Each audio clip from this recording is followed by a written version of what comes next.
Welcome back, everyone.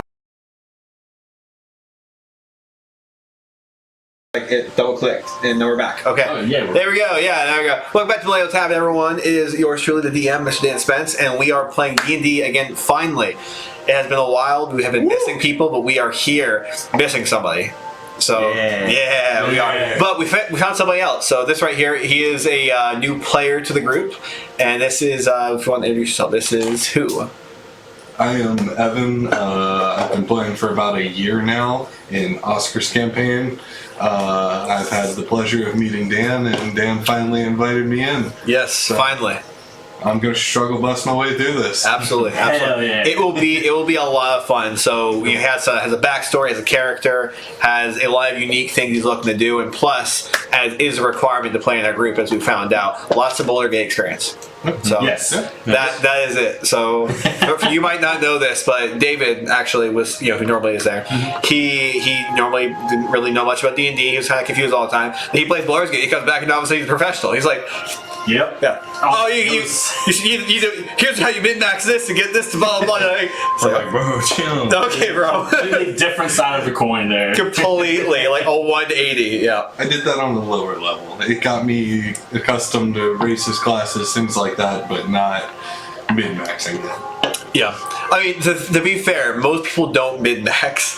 So here's the thing, my character I played in your campaign, definitely not min-max. She's like, hey, I think it would be fun to play this character. That's kind of what I'm at. A JD Warlock just mixed with It's just fun to roleplay. Yeah, it's like, does this really synergize? Oh, maybe, I guess, but like, the roleplaying's fun, so. Yeah. That's how I like it. So you don't have to become a min-maxer. I'm alright with not being one. Yeah, I think we're all okay with that. But all that to say, let's talk a little bit about what happened last time we were playing. It has been a while. So some of the most recent events, I'll kind of just recap some of the high points, let you guys fill in the details. But basically what ended up happening is, you and the rest of the party ended up going off to the pits. You specifically went and fought inside of the arena, and you fought to the death against Corneal. Corneal being one of the kids that you kind of grew up against. You were actually unfavored going into this fight, and the odds kept shifting, like kind of leading up to the fight, till eventually something happened. Well, you had some kind of a weird near-death experience, but not really. Do you want to elaborate on that really quick? A weird near-death experience. You ended up getting caught and imprisoned, and then basically the guards, somehow, they end up thinking that you died. You ended up pissing off and betraying somebody, and he cast Feign Death on you. Right before the fight, yes. I was caught, captured, thrown into a jail cell. But why were you caught and captured and thrown into that jail cell? What did you do to get you there? You were stalking somebody. I was tailing someone. I was tailing Nathaniel, to be precise. Yeah. But you found him where? You found him in a secret? The secret underground library. Under the library. Very hush-hush kind of secret society kind of deal. So thought that was odd. Transformed into a little speeder spider. Climbed on him. Went through the city while on his back, literally. Yep. And kind of fell off of him. He kind of shook me off, and then just lost concentration on it, and transformed back. I was in the middle of the noble district. I did not look noble. Did not have no papers. No papers, no nothing. And they're like, guards, seize this homeless man. Just like that. And a giant automatron came over and dragged you, and actually was telling you please to stop resisting while he was dragging your head against the ground. So. Yeah.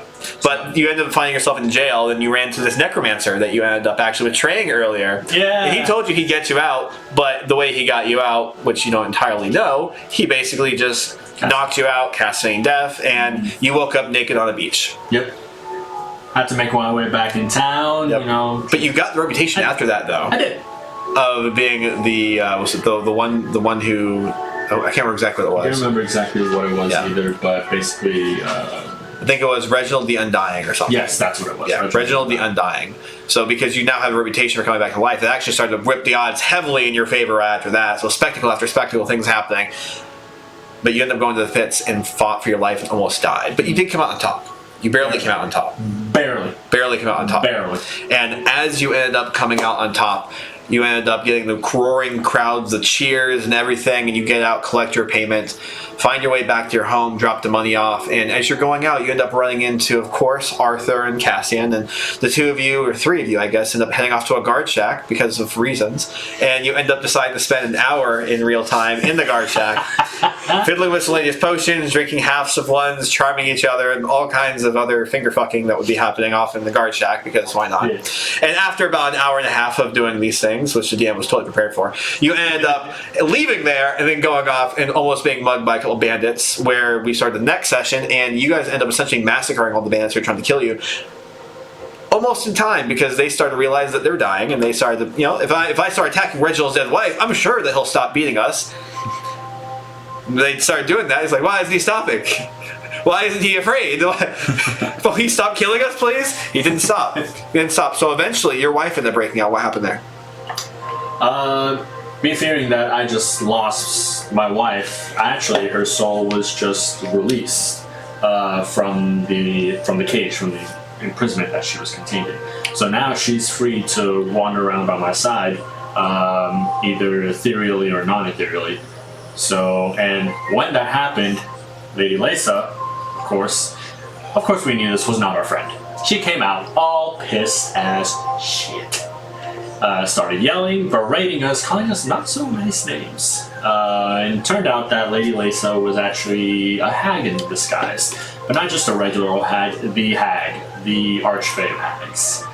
Made a deal with the hag that I made a deal with, Ethel, basically saying like, hey, once I, once you die, once I take this guy's life, here, you can have this lady's soul. Here you go. So that's kind of why she was following me around, to make sure that I died. So she was mad at me, but she's now more mad at Ethel. She can't really intervene, so we kind of struck a deal with her. If we go kill Ethel for her, she'll grant us something. Yeah, there was something. A little. And then deal with her. Yeah, you were looking at striking a deal. And you guys did strike something, and we can go through those details more later. But after you guys have striking this deal, you finally were able to kind of pseudo hold hands with your wife for the first time in like a long time, as you began walking down the streets of Shadowstone over to Cheers, where you know that the commander, essentially, of the Scaled Legionaries, Ra, is waiting for you. And as you actually had discussed with Ra, there was going to be an autograph booth, or a table, so to speak, where you could essentially just kind of funnel people through, and he was going to make a big event letting everyone in town know that, listen, Reginald the Undying is going to be at Cheers this evening, so make your way over there, and blah, blah, blah, blah, blah. So you had kind of orchestrated that beforehand as you end up walking over off to the tavern. And we'll go ahead and start there. So the two of you end up walking off and getting a little bit closer. You notice that Cassian kind of turned around and just gone, like he's got distracted and pulled off in some other random direction. But where he went, not entirely sure, but I'm sure you'll run into him eventually. I guess we'll meet up with you later. Probably saw something shiny off in the distance. He's probably going to go harass another store clerk or something. Hilariously enough. Well, you ready for your big night? It's been a big night already. I mean, what else could go on? I'm just ready to drown myself in drinks right now, so let's go. Drinks and autographs. Very good. Glad we are on the same page. And I'm guessing the door to Cheers is not open.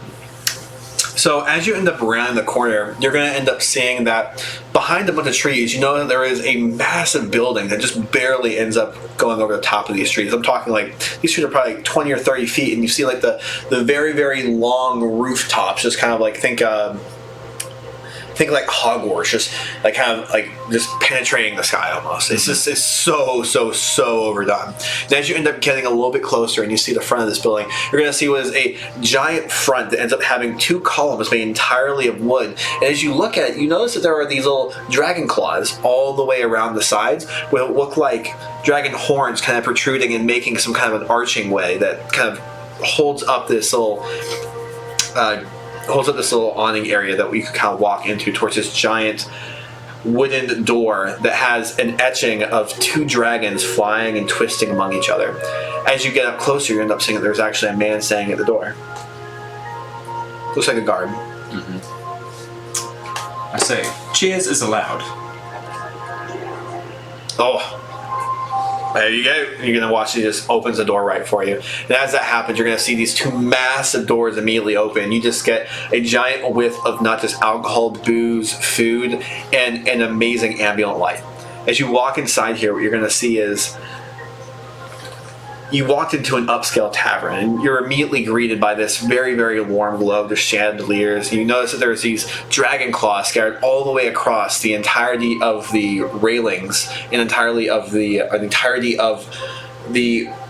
roofing. God, it's been a while since I had to describe things. Sorry, even with my notes and everything, it's like I'm kind of lost a little bit of my flow. But you notice these dragon claws are all clutching orbs. It looks like as you look around, there's ornate tapestries going across the side walls, but this entire space is huge. You're probably looking over 100 feet in either direction. You're going to end up noticing that there are multiple mounted dragon heads that seem to watch over all the patrons and all seem to have jewel eyes. Each of the dragons has a different color on it. Some of them seem to be combinations of different colors, almost as if they weren't natural, but looks like they were in some way, shape, or form. You're also going to notice in the centerpiece of the main hall, there's a grand fighting pit that seems to be ringed by ornate railing and surrounded by different types of plush seating for spectators. But you also notice tables just cascading across the entirety of these sides. Above this, though, you're going to end up noticing that there are all these mahogany tables going across the entire thing with what looks like very luxurious felt chairs and velvet chairs across the entirety of that would be the left side for you guys, the right side for you. As you look off to the right, or you look off to the right side for you two, left side for you, you're going to end up seeing that those tables over there look like they're a little bit less, but they're a little bit more at the same time. Well, the ones on the side are all... Oh my god, this is so confusing. Okay. You're good. All right, we're going to do this. You're doing good, Jim. Describe it to them. Yeah. I'm okay. Okay. I'm doing good. So, yeah, because you're not here, and I'm trying to do this. You're good. I'm a little bit out of my group. All right. So as you look off to the left side, what you're going to end up seeing is, well, all of those have the very ornate, the very plush, felt seatings. As you look off to the right, you're going to see that while the tables are a lot more simplistic and the chairs are a lot more simplistic, the people that are sitting in these chairs don't seem to be uncomfortable. If anything, you're kind of looking a little bit, you see like a glistening magic almost, and it looks like they're kind of almost hovering in the chairs as they're moving around. They're not actually utilizing the chairs.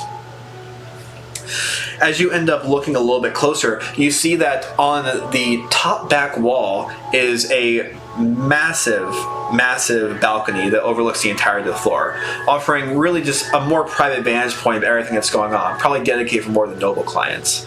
You're going to see secluded booths going across the entirety of that top row, but you're also going to see secluded booths going across the entirety of that left and the right side as you end up walking in the door. As you look over at the bar, you end up seeing that the entire bar is crafted in dark wood with all kinds of golden accents on it. It looks like carvings of dragons as well, and almost stocked with not just your standard spirits, but bottles that you've never seen before, all kinds of exotic spirits going all the way across the realm. And behind the bar, you're also going to notice, in between everything, a giant stained glass. Well, it's not bright outside, it still glows and almost is translucent with the reflection of a dragon. As a dragon is still, as you move inside, it looks like the dragon's head is almost kind of looking at you as you begin walking around inside the space. There is a lot of laughter, there's a lot of clinking glasses, and you're going to end up hearing as you walk inside, Reginald the Undying has arrived, as the entirety of the establishment goes into a roar of applause. Just gonna clutch my staff like, nope. I clap along with them. By the gods, well, Raw knows how to decorate in here. Lots of dragons. Yeah. It seems Think those are real? well, mostly. Seems to all be coming from the eye, if I had to assume anything. You know, these are the ones known for having to do all of that ritualistic type thing. Like, go up there into the eye and slay something big and bring it down. I'm sure this is kind of the culmination of all of that. Yeah. Yeah, he's definitely got a taste. Very, very scaly reptile. A legion of scale. I see. Okay. Got it. There he is, and you're gonna watch as what looks like a man still wearing the same exact clothes that you see him in all the time, wearing a giant cloak, having these massive dragon horns coming out, and that long beard that's gray. And he walks up to you, he's like, The man of the hour. It's great to see you. Reginald, come. Raw, pleasure to see you. Come on. again. Okay. Come on. We're going to bridge. There he is. There you go. As he kind of like gives you a pat in the back, you're going to feel as your entire body just kind of shakes. You're going to hear the whispers in your ear. You made me a lot of money today, friend. Drinks are on me. I never lied to you, my friend. I told you. You didn't go wrong with betting against this one. Oh, absolutely not. Tell you what, anything you want, it's on me. And we have a beautiful area right over there for you. And you're going to watch as he points off there. He's like, we give you a booth over there, a booth on that side. You'll pick. Whatever you want. I'll clear somebody out if we need to. Which side do you want? Have you ever been here before? You been to Cheers? First time, actually. Do you want more of the lavish and luxurious, or are you looking for more of the mystical magical? Ooh. I do like the mystical magical, but at the same time, I am feeling more of the pompous kind of. Arthur? Well, it seems a bit more posh over there, but this seems more to my liking. I kind of gesture over to the right where the other people are.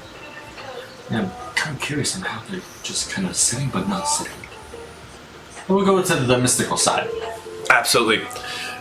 You, come over here. You're watching one of the guards kind of starts. Yeah, yes, sir. What is it? What do you need? Go over there, kick them out. which one, sir? The Ordagles, kick them out.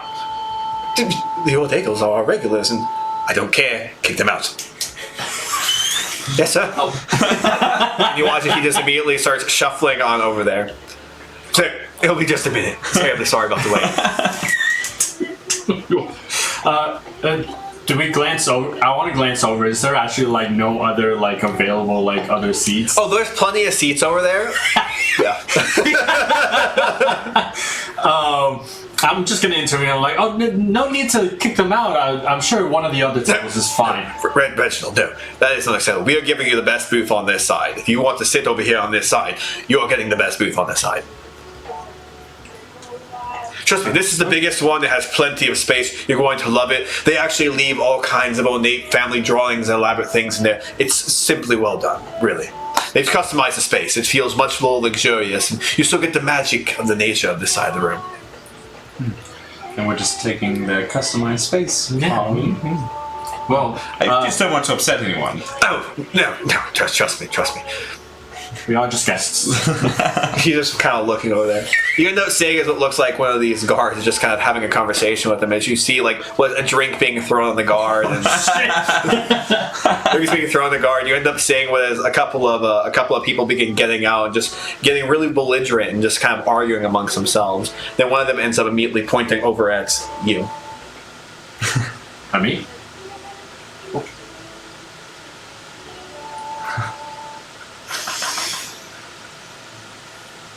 He's going to immediately start talking to the guard again.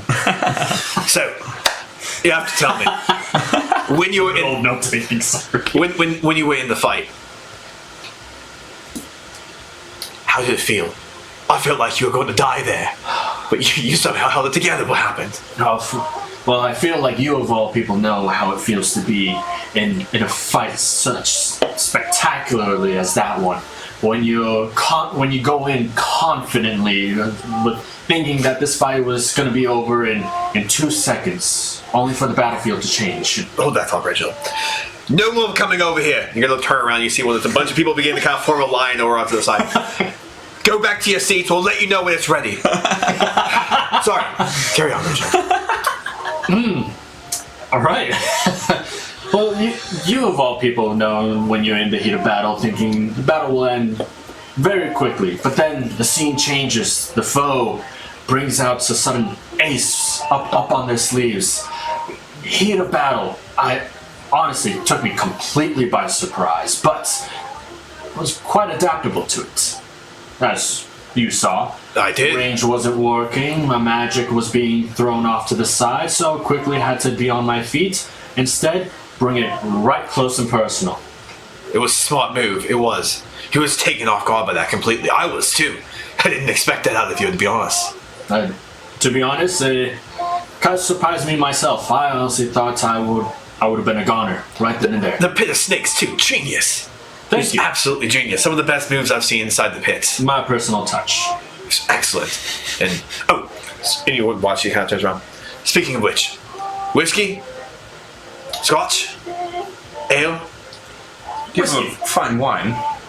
No, yes. We'll bring wines over there. Here you go. And you just kind of watch him immediately pulls open the cork in a bottle, pours something, gives it to you. So here, hold on to that bottle for him. He's going to be eating the rest of it. I'm going to uncork it just for... As you end up kind of getting a whiff of this, you're immediately going to end up hitting what is a really, really sweet honey as it just kind of barely hits your nostrils. It doesn't even really burn all that much. Like you could smell it and it kind of burns slightly, but it's like, it doesn't linger or anything. It's just kind of like a delicate hit, but really what stays is that honey smell. Take that bottle from him. I'm going to put it in my bag hold. I'll have to hear more about this later. But you go off over there, get yourself comfortable, and you're going to watch as what looks like the guards kind of ushering some people off to the other seats and all the benches and everything over there off to the side. As one of them say, you fucker, you're the one who's taking our booth.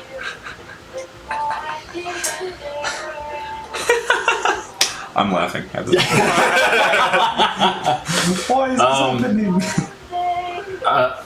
Terribly sorry, sir, but yes. Good man. Yeah. Which one of you is the one who disrespected Reginald like that? No, come on.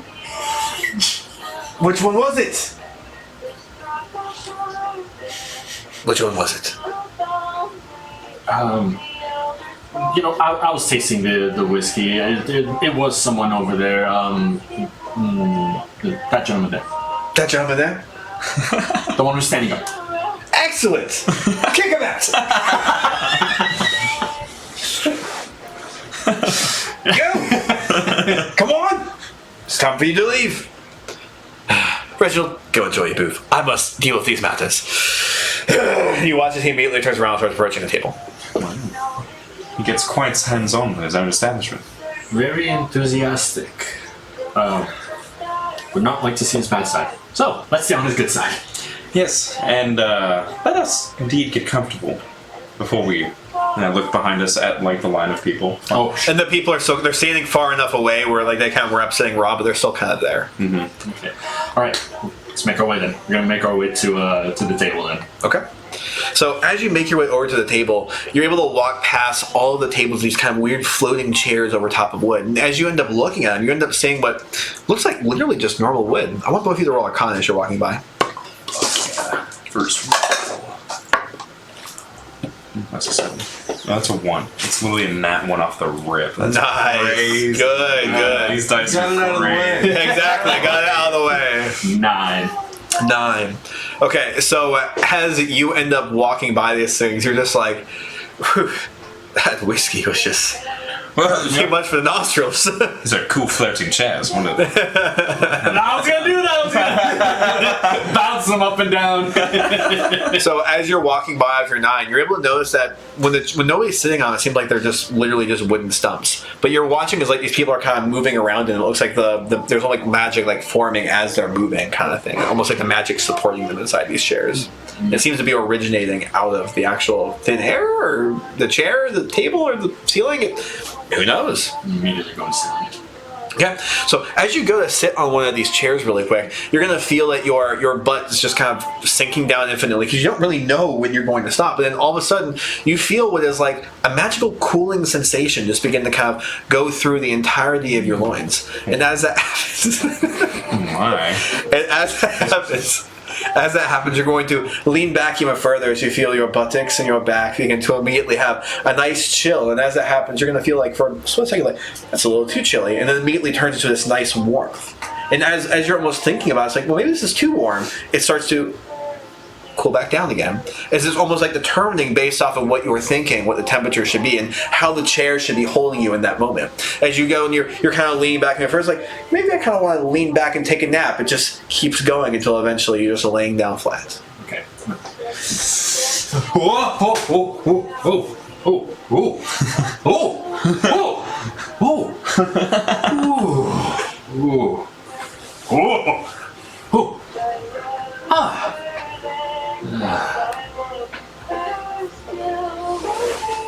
seem to be getting comfortable. Hold up.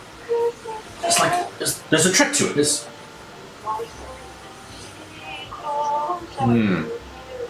Yeah. Yeah, try it. There's no exact chair. It's just a stump. Trust me, it'll be the chair. I just want to like put my hands like down on the stump. If you like this, you're going to like it much more in there. One of the patrons over at the table turns over to you. It's significantly better once you actually get inside the booths. I could never afford it myself, but it's quite nice. This isn't even in the book. Oh, well. I immediately get off of the chair. I try to run up faster than that. Get the first steps of the chair. So as you like sprint into this room and you immediately go like just like lunge inside, you're going to feel as like you not just like jump inside this room, you almost feel like you're jumping through some kind of like a magical barrier. And as that happens, you're just going to immediately feel yourself just kind of floating there. And as you feel like, why am I floating? You're going to feel as you begin to immediately start to kind of fall down. And you feel like, I feel this is too low. You start kind of coming back up and you feel like you need to lean forward. And just everything that you seem to want or need right in front of you just seems to kind of form and move your body, manipulate, where you're not even having to put effort into it. It's just the space is kind of moving you. Oh. Ooh. I want to think of like a drink. I want to think of a nice like dragonfire wine or something like that, you know? Okay. So as you think about that, it doesn't feel like anything's happening, but you are going to see what is your hands on the table kind of get ready for you. It looks like the table is kind of presenting itself in such a way, and you're going to watch this little mat begins to kind of form up where a cup would go. Reginald, you're going to walk over as it looks like Arthur's doing this. Trying to wake your way in. Well, how is it? We're getting some wine, I think. Yes. What? Just, come in. I'm gonna jump right in there as well. Okay. And as you jump right in there, you're going to immediately kind of feel that cold and that warming sensation as you end up kind of just moving around. But it seems like this is even more like elaborate, where you're not even just thinking about your seating position. You're thinking about like, man, I wish I could sit down deeper, and you're immediately just kind of like sinking down into it. It's almost this cubic space as things begin kind of forming around you. And it seems like the more you think about it, the more it magically begins to materialize. And you realize that now you're not even just sitting in like a chair that's kind of moving around, molding with you, and magically just kind of keeping you warm and cold. But the entirety of the room is kind of creating these things that look like now you're thinking about, I wonder if I was sitting in a throne, and it feels like the throne this chair thing that you're sitting in, this magical chair, begins turning into this throne almost. And the table in front of you begins to turn more into some kind of an elaborate side table that would be right next to a throne. Everything you seem to kind of think of begins to kind of metabolize in front of you. And as you're experiencing this, you're going to end up saying, "Excuse me, sir, you ended up requesting some of the fire wine. Right here. Yes, thank you. Yes, this is here, and you're going to have this bottle. Just go ahead and top this off for you. Is this okay? You want to give it a taste? I guess I like stand upright and just kind of like cool levitate down because I'm like trying to feel cool and all that. Oh yeah, and you're able to do exactly that. You're kind of shaking a little bit as you're doing it. You're still not used to it, but you're able to do it. And then I come scoop up. I look over. You're going to immediately get what is a really, really, really nice smell going across your nostril. It's going to be very, very like fruity, but it's also going to have a little bit of pear hint to it and a little bit of cinnamon bite. It just kind of lingers a little bit on the back of your tongue as you end up smelling this. As you end up getting a little bit of a better smell, and you just really begin to experience it. You see the texture of this thing is almost like a blood red, but it's really, really, really sweet smelling. Reginald, have you ever had one of these? Have you ever had dragonfire wine? No, I have not. I'm actually. Can we have another cupful? Reginald the Undying, the winner of the arenas, of the pits. But of course. So you're going to watch as she immediately kind of puts her hand up, and then it looks like she almost pulls a cup out of midair and begins pouring you another cup as well. If this is more magical, if this is not the noble side, how's the noble side look? I believe this to be just to more towards one fancy, rather than seems a bit traditional over on that side, perhaps. But this is way more of an experience, I'd say. I'm glad I chose this side. I want to cheers Reginald when Cheers. we have our Dragonfire wine. Yes, but the two of you enjoy that? Let me know if there's anything else I can do for you. My name is Keeney. Keeney, how about all of your starting appetizers? But of course, I'll be back momentarily and find yourselves at home. Thank you. Watches, gives a little bow and begins walking away. You'll see that there's a line of people just kind of watching as it looks like you guys are kind of bouncing around inside this area. As this is happening, I'm definitely like going. That's what I was doing. I was going down and then just going up in the chair, just down and then up again, just kind of like lying to the side, just kind of finding my mojo a little bit. and as you're doing this too, and you're like kind of going through the space, you're going to end up seeing what is on the back of the tapestries. They're kind of going across this front area. You're going to see that this entire area has been like elaborately drawn up. It looks like the face of some people of nobility and like maybe their children, some other things. It looks like it's all draped across the tapestries on there. And as you go up, you kind of pull open the tapestries a little bit more, almost like shut yourself off from the rest of the tavern. And you see what is just a grand portrait. It looks like of a family of maybe like 15 just standing in what looks like a courtyard inside of a home. Ah, so this is the family we Kind of disrupted. What was the name of them? Ogulers, Audlers, Oodlers, something. Odell's? No. We might ask. Something. Well, I want to look at the fucking picture and see if there's a name. Yeah, like like anywhere. It doesn't look like there's a family name on the tapestry. I want to what did it will look the like? name of the family.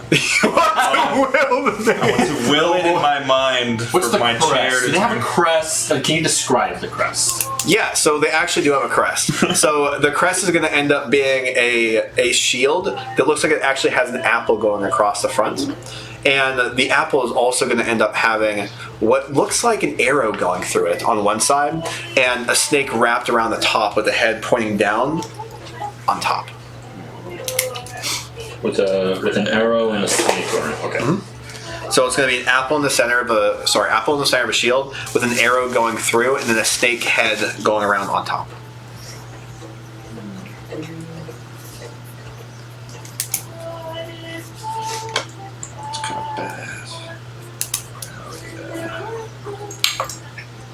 Yes, Shaolin. You get up there, buddy. Shadow likes to spend time at that table. That's what he does. He's a gamer. Can you roll some dice? She wants to chop popcorn chicken. Oh, he definitely does. Yeah. So as all this is happening, you're going to end up seeing is you end up pulling back the tapestry a little bit, and that line of people is getting a little bit closer. You're going to see that there's a guard standing right down in front of you. He's like, Reginald the Undying, you and Arthur, are you two ready to begin receiving? I look at you. Receiving. Well, this is, our obligation to being here, of course. Oh, right. And by our, I mean your obligation that I arranged for you on behalf of us and everyone else. So, I almost forgot about that. Right. Okay. Yes, we're ready. Okay. I want you to roll a d4 for me really quick. our biggest fan. He's gonna be our biggest fucking fan. he's literally the adoring fan from Oblivion, bro. By Azura, by Azura, by Azura. Yo, grab chin. I've been loving all of those memes, by the way. Everything has been coming out from the remix. I do love it. They left in a bunch of stuff where it's like something about this hymn. Oh, yeah, can I redo that one? I didn't do that right. Like, Kept the lines. they kept the exact lines. Fantastic. 4? Okay. Alright, so you're going to end up having what is the first individual walking over towards you, and you're going to see the guard just kind of put his hand out. Reginald, what was your going rate? For autographs? What? We'll be modest. 5 gold? Is that too much? 5 gold? Is that too little? I think 5 gold's is a good starting point. 5 gold. 5 gold. 5 gold? 5 gold. Okay. And then it will be, alright. 5 gold pieces. 5? 5 gold pieces. You got 1, 2. You're gonna watch he pulls out 5 silver, another 5 silver. And then 1 more gold piece. Okay. Reginald, top of the morning to you. How are you doing? It's a pleasure to meet you. I've never actually wanted to meet one of the fighters before. This is great. It's a pleasure to meet you, fine But my your name is Brina. Brina. Yes. Brina. Fantastic name. Yes. Tell me, where do you hail? Most just told me Bren. Bryn. Yeah, Bren. That's what they all been calling me. Bryn. Bryn Swiftfoot.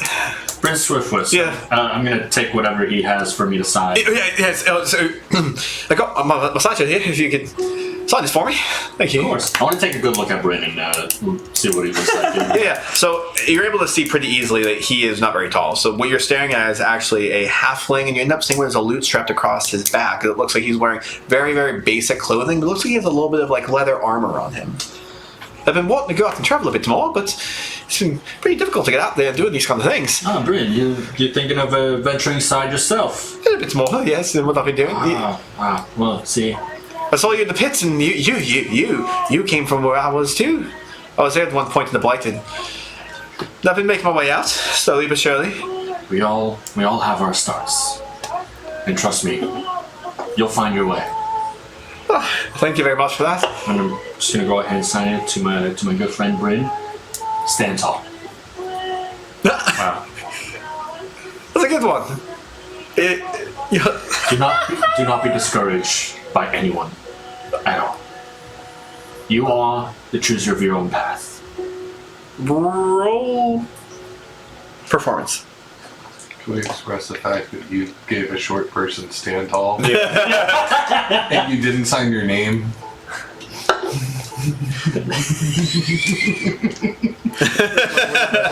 It's 11. I do want to say that I will always write my name. Okay, you always write your I name. will always write my name on the bottom. Are you signing? Are you signing it just Reginald? Or are you signing it like Reginald? Like what are you signing? What's your name? Reginald Stockwood, the Undying. Okay. And like quotations on the Undying. Okay. All right. So as you end up doing that, it looks like he just kind of chugs at you, like, "Just could I see your wife's face? Just really curious if I can see it. Just." I want to look down. It's okay. It's okay. It's a little No. Don't mean no. Thank you so much for this. It's very much. Thank you. He's just gonna watch. He just kind of begins going off to the bar. What in the God's name is that? Very. How did your wife somehow come into this? What? Yeah, that part kind of made me a little uncomfortable. I'm not gonna lie. You know that fellow? Never seen Would he him. know you? Besides this? All I know Do is you know that your wife? he seemed to be in the same blighted district as I was. Grew up there, and of course. Darling, I have no idea who he is. I thought it was just me then. Okay, good to know. Let's move on then. What did I say his name was? Bryn Swiftfoot. Perhaps we can find out later. Next, you're gonna watch the next person walking up.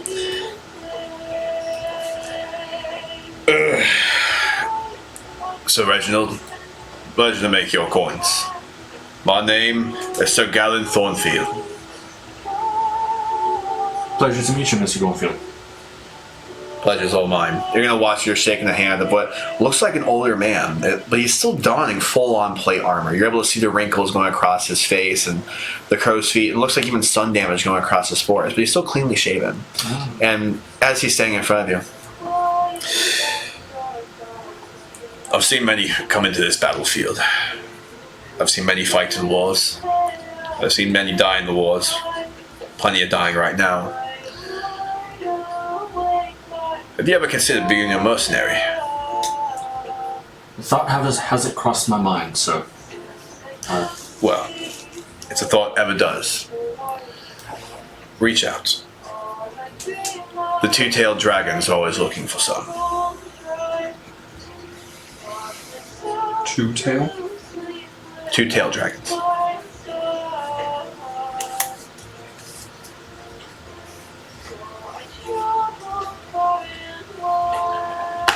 Yes, would you also like an autograph with this kind of introduction?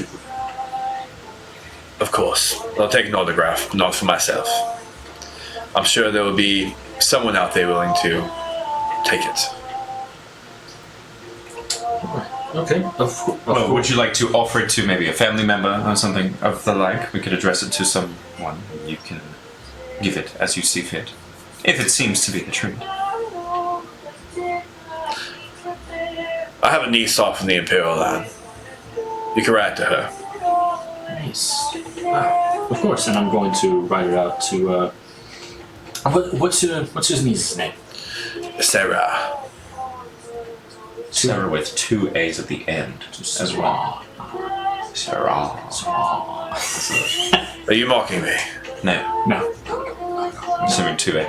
I've heard it before. It's a Imperial dialect kind of naming thing. It's an H. Sarah with an H. Right. To Sarah. And Only assholes in nobility carry themselves with that confidence. If you do decide to change your company, do let me know. duly noted, son. Here you are.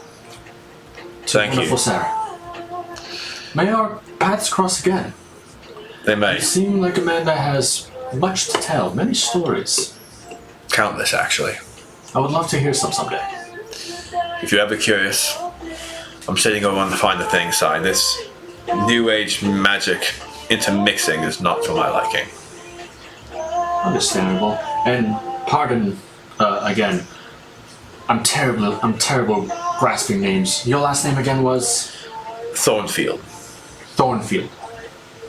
Mr. Thornfield, it's been a pleasure. Likewise. Remember, the two-tailed dragons. You watch, he kind of gives you a little bit of a bow and begins walking away. God, don't you ever want to be a mercenary?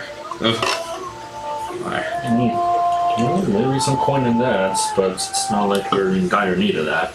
No, I mean, clearly, this can be your shtick now. You could just stay here and Shadowstone. Well, Make your life again here. if Set down roots. You don't even need to be in the Blighted District anymore. You could move to the Noble District.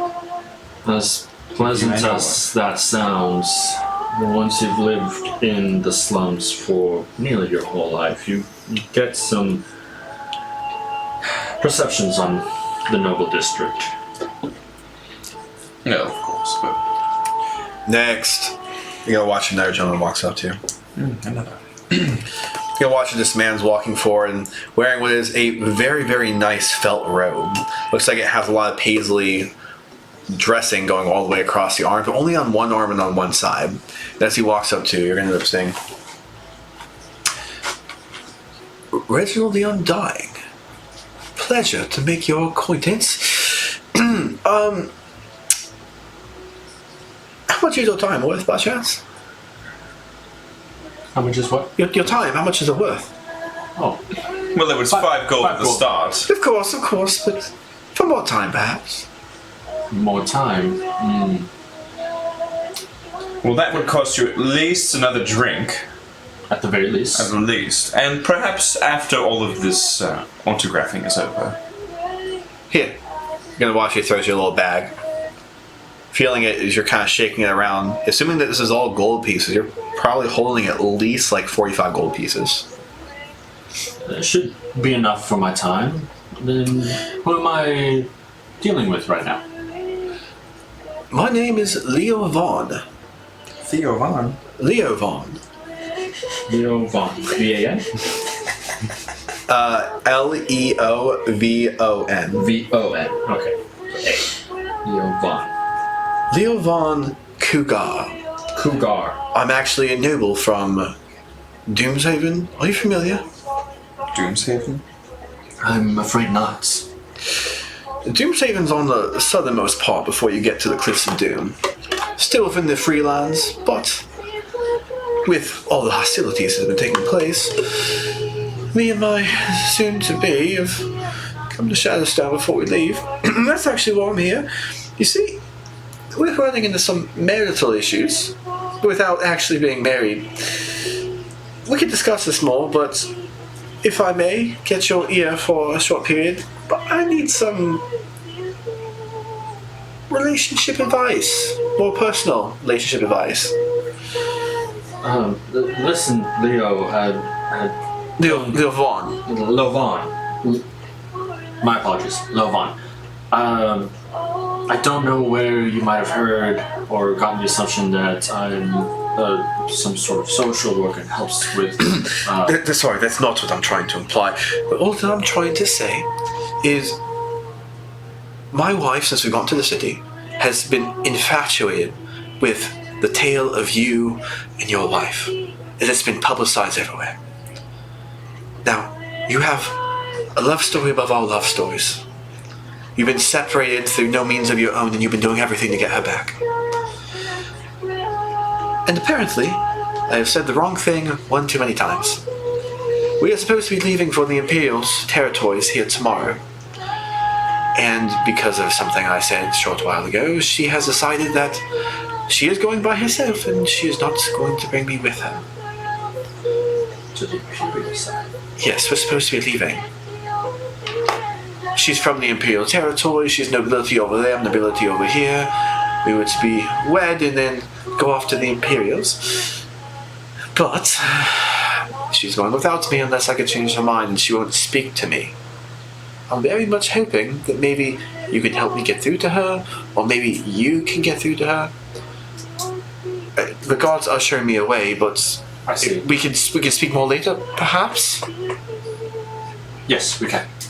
Very good. My wife, unfortunately, has taken and refused to let my gods up to our booth up there, but I am still seated, finally, on one of the tables, the other side of the tavern. You'll be here and she's up there. Yes. Probably best if you speak to me first. If you can even get to her. Can do. Thank you. An autograph by chance as well? Of course. Just because that might help with smoothing things over. Yes, here. And I'm just going to do a quick autograph to my friend Leovan Cougar from Retro Stockwood. Okay, you're done. I'm looking forward to speaking with you more later. Yes, we shall. You watch, he just kind of turns away. So these patrons getting a little bit weirder here. How are you to resolve marital issues? We're just supposed to just give a shit. Where's our appetizers? That's a great question. We could just will them here. No, not quite. I'm a little nervous that he wants you to I don't know how to feel about it. perhaps fuck his wife or something. Giving a little bit of cock vibes to me. Yeah, personally. no. Just even more odd about the whole, Cynthia really did a number on talking about your backstory to all the, He's really talked you up. You're a love story of all love stories, apparently. Not gonna lie, I'm not too keen on everyone knowing my business now. You are a bit of a name here, so it seems we've kind of crossed that line after tonight. Oh, now we're in the thick of it. Sure are. I believe we're ready for the next patron. And you're actually going to watch as what looks like a lady comes back over to your thing. Excuse me, gentlemen. Your hors d'oeuvres. And you're gonna watch as she ends up putting it on the table, and assorted platter that ends up having looks like delicately sliced ham with cheeses going across it. You're also gonna see what is bacon just slabbed across the back. What looks like apples has kind of been like charred and candied almost laid on top of the bacon. Then you're gonna end up seeing another platter that comes out that ends up having bread, and it looks like some kind of maybe a hummus of some kind, and an additional oil platter. It looks like it has some spices and seasonings. And on top of that too, you're going to end up seeing what is miscellaneous and just kind of condensed fruits just inside of a bowl. These right here are some of the best hors d'oeuvres and different appetizers that we have at the moment. Let me know if there's anything else you require. Very good. Can we get the bottle for the Dragon's Fire? But of course, I'll bring two. Thank you. And then, as that happens, you're going to hear the guard. Next, it's going to take off 5 gold. So you're gonna see Let's go.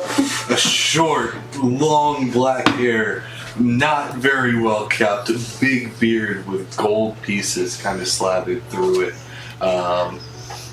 One arm sleeve, raggedy pants, the cloth with a big. Well, my axe wouldn't be on me, but with a cloth or like a rope tied around my waist. And about how far away from the table am I?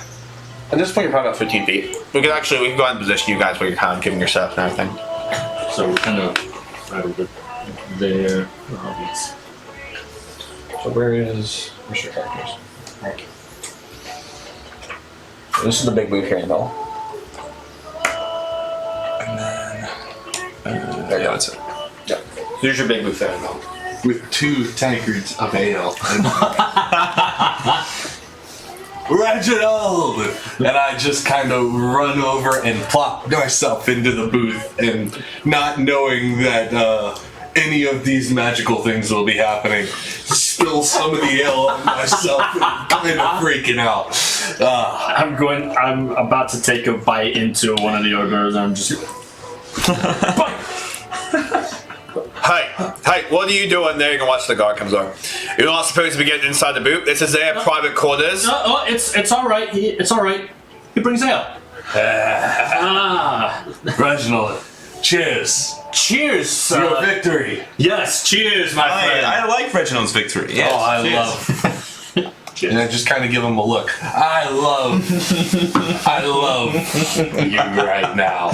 You, sir, have made me a very wealthy man. I have done that to many, many people in this city now. Now, may I toast to your name, sir? Beldar. Beldar. Beldar Mountain Axe. Beldar Mountain Axe. Yes.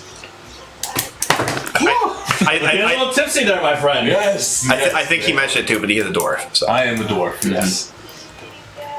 Gonna be quite honest with you here, Beldar. You're the first dwarf I've seen in some time. This is true.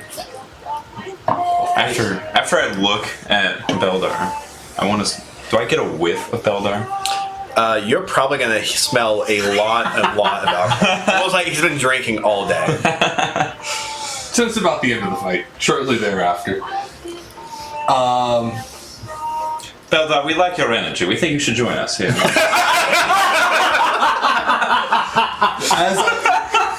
can get a tavern. Well, I have to say, I feel we love your energy. It will be nice for you to be our esteemed guest here at the table. Well, I would appreciate that. I'm still trying to figure out how this seat thing is working. Oh, trust me, it's a cinch. Just kind of think of how you want to sit. I think of the appetizer in front of him and have it move over to me. And that will actually happen. Wait, we can do that? Here!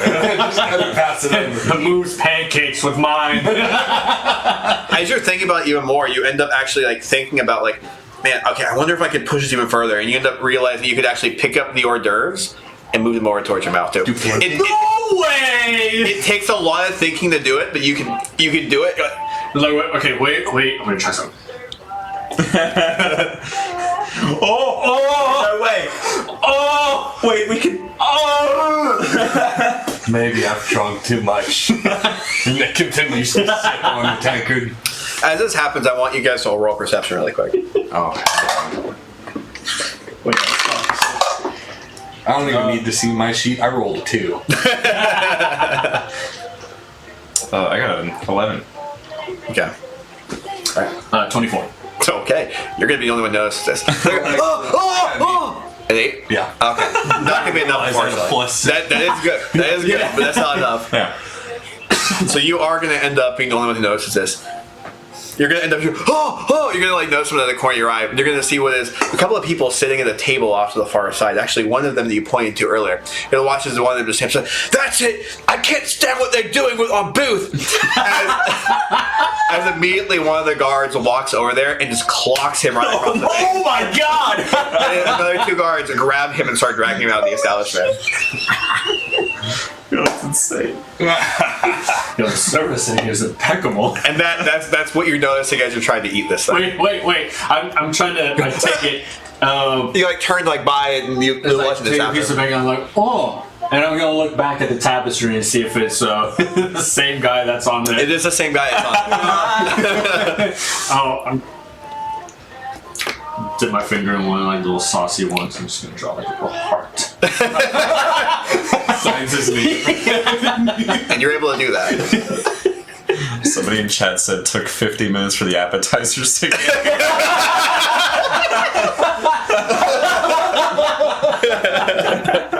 I'm hangry, so my hunger was justified. Oh God. All right. So that happens. You're able to move this thing to your mouth. Oh. You know what? Now kind of just forgetting how long this took to get here, but it's fantastic. How did you do that? I don't know. I just thought I could do it, and I did it. I just immediately and start trying with no success. No success at all. Roll Arcana for me real quick. Me? Oh God. Very soft dice tower. Well, they're silicone dice. Oh yeah. That's a 7. 7. Okay. So as you do that, you're gonna end up feeling that So nothing's happening. You're just kind of like you're basically just like brain farting. You're like, Is he actually for it? nothing's happening. That's up to you. You are a dwarf. So. yeah, just a little. Thinking a little too hard there, friend. Sorry, it's not my strong suit. So Beldar, what brings you to Shoutstone? It's been quite an adventure. I ended up here after Eddard brought me. I was with a group of refugees, and we somehow ended up in this place. I've been standing at the casino, struggling my way around, and well, to put it bluntly, I took a gamble and threw all my money on you. Well, good bet then, huh? Yeah. Well, now we get to enjoy Reginald's success. Reginald. However, can I help? Well, we'll see how you can. Do you need more beer? No, you don't have to get any of that. You can think for your own beer, if you'd like, and it will arrive. You can think for beer for all of us, and it will In arrive. fact, you may not even have to do much thinking. In fact, 2 bottles should be already on the way. Oh, how long will we wait for that? Those were pretty quick the first time, the bottle of Dragonfire wine. Have you had Dragonfire wine before? No. It's quite tasty. Palpable. Reginald the Undying. You want me to remove him? Oh. Move on to the next one? No. Did he get his autograph? No. No, he's accompanying us at the moment. He's actually an acquaintance of ours. Acquaintance of an acquaintance. So, Oh. So next then. Yes. yes, next. Yes. Next. You said Eddard. Yes. Eddard was part of our group. Reginald. Can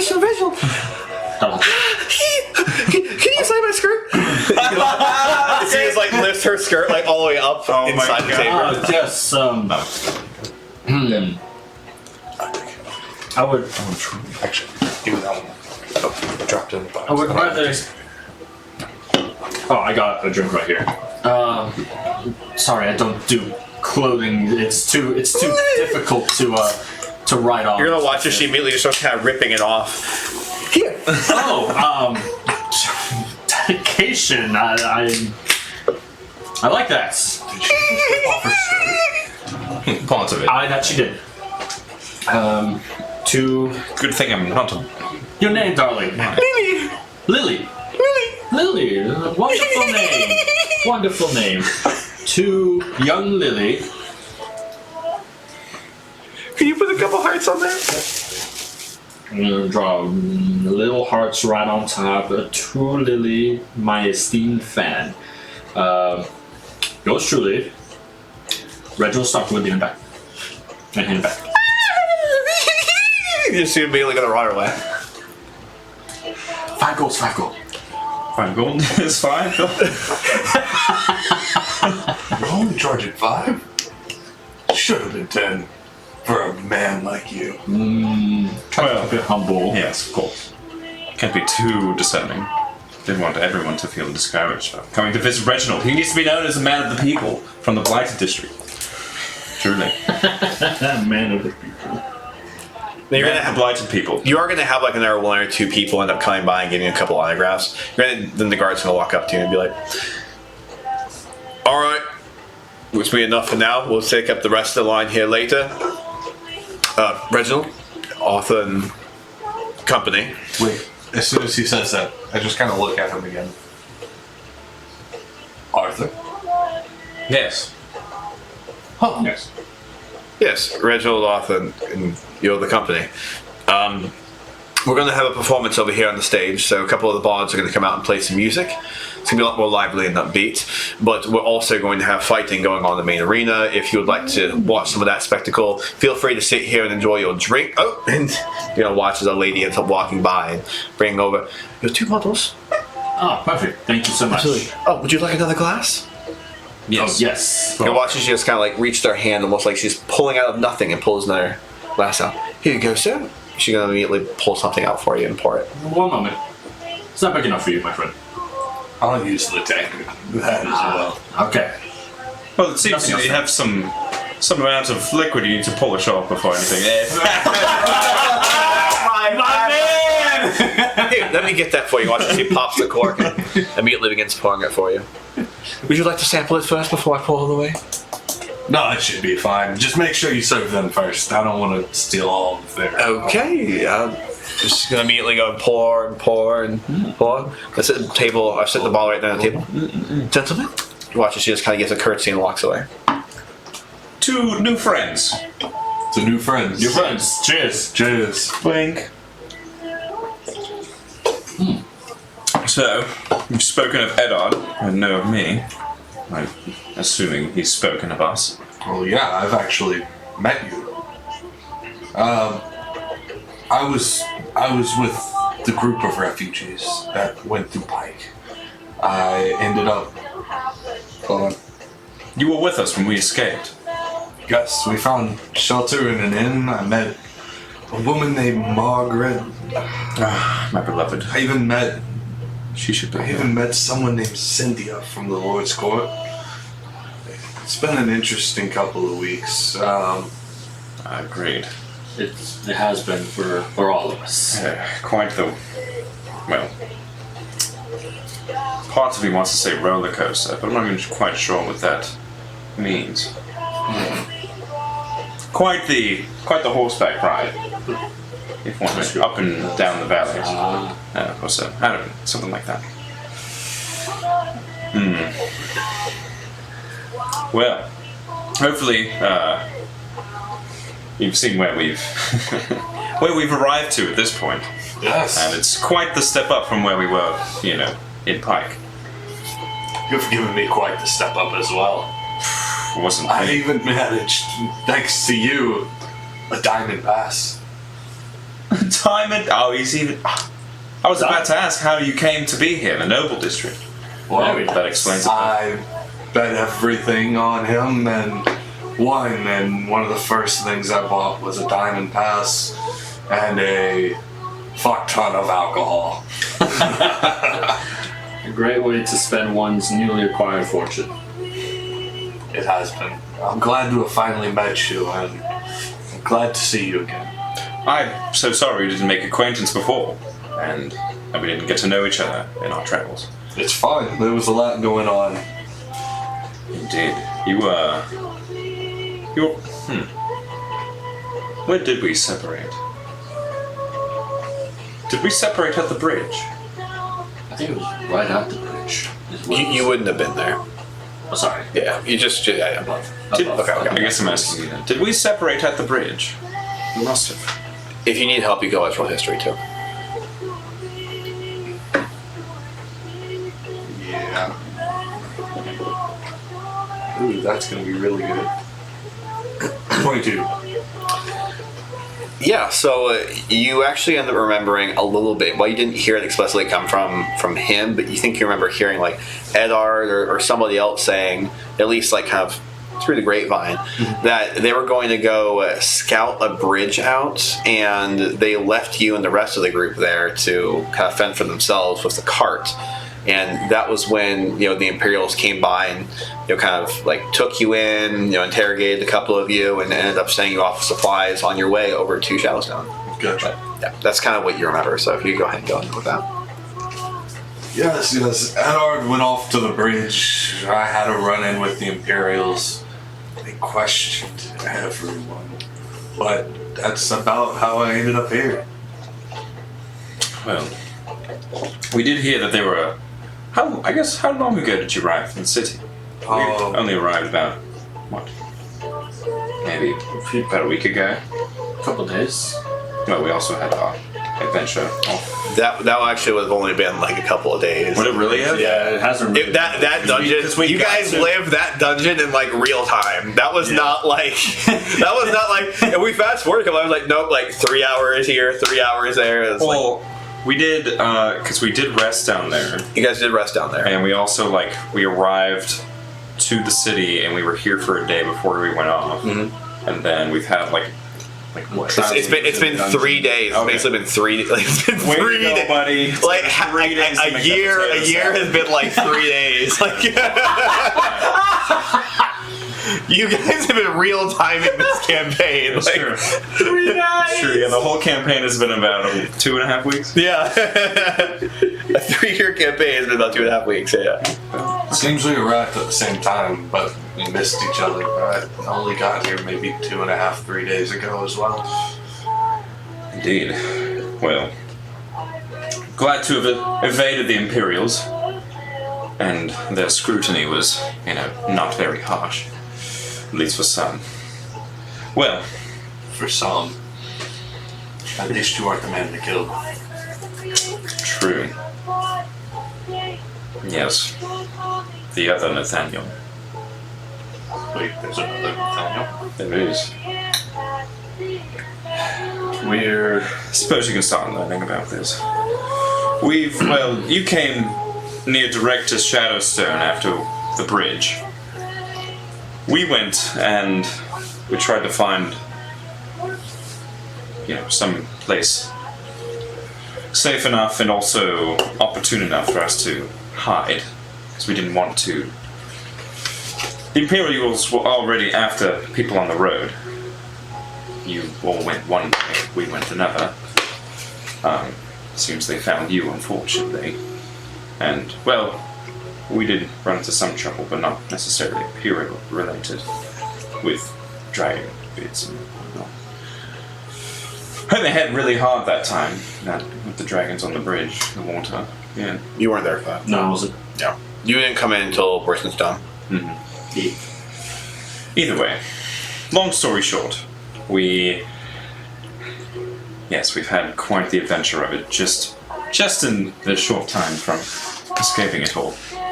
And now we have an army of Imperials outside of Shadowstone, not too far away, staging themselves, entrenching themselves. I was expecting some sort of contention. Yeah. They've been trying to make a deal with Wuhan for a little bit now.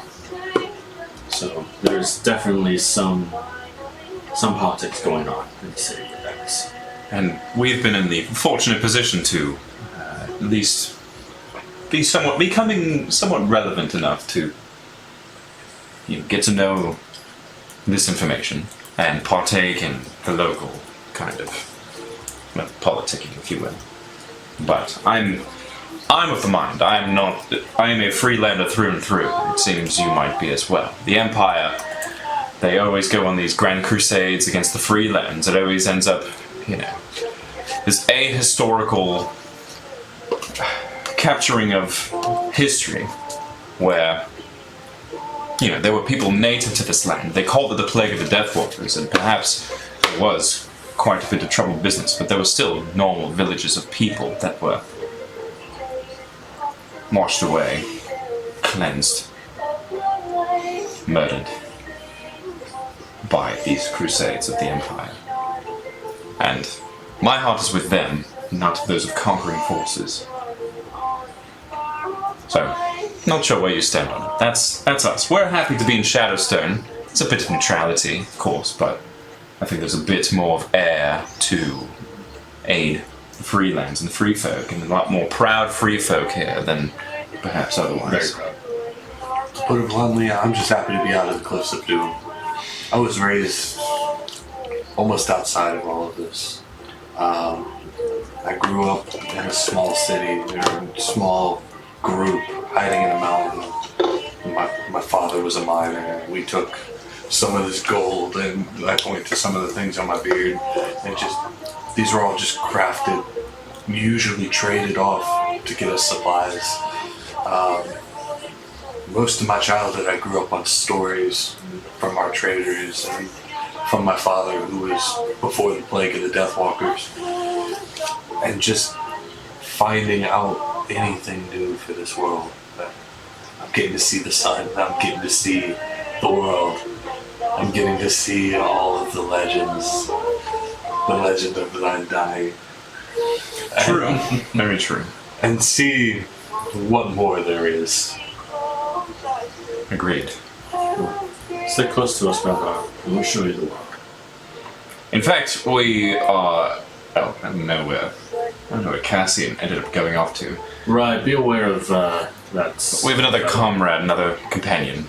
You might see him eventually, but we do plan on venturing to the Eye of Exrath, where there's plenty of promise of legend up there. Yes. Maybe in some worrisome amounts, but your company's most welcome. Oh, that's one of the legends I grew up hearing about. I would love to see the giant strength that held up the islands. That's part of what caused me to leave. There's many a mystery there in the Eye of Exrath. So whatever information we can probably get from town and how we can get to it and navigate it. Well, we probably could lean on our now closer connection with Ra. And obviously, and kind of gesturing broadly, he's quite experienced with slaying dragons, or at least, has maybe a mind to do so, and perhaps a business venture about that. I'm sure there's some sort of great tour we can get, or some sort of accommodation he can offer that allows us to go venture without worrying too much about what might kill us, or... Because, as I mentioned about the bridge, the reason I hit my head very hard was because they were young dragons, dragonlings that decided to attack all of us, Eddard included, and they liked to pick on me a lot, and I ended up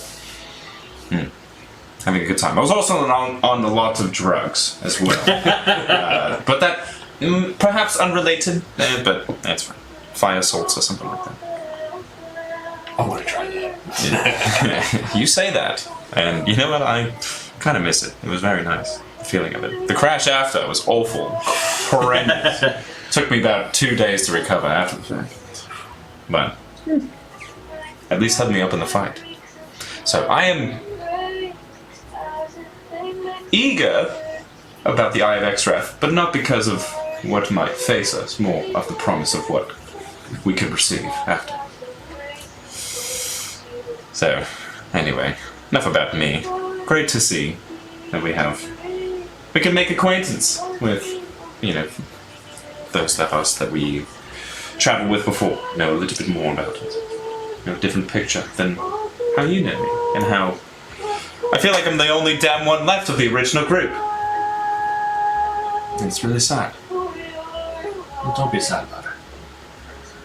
It's not even like they all died, they just... Different fates. Different paths. I'm just gonna pop the top on the bottle and just kind of push it across and I'm gonna grab the button. let it float. And just Well, so are you gonna let it float across? Or you're gonna try to manipulate it with your I'm gonna mind? try. roll Arcana for me. Because you're pretty drunk, so I'm not just gonna let you just do it. That is a 7. Okay.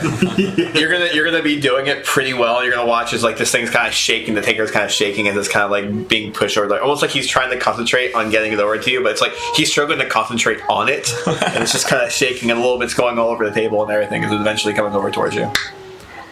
I'll just grab it. You just grab it. Okay. Just grab it on you. A little bit still on the table, but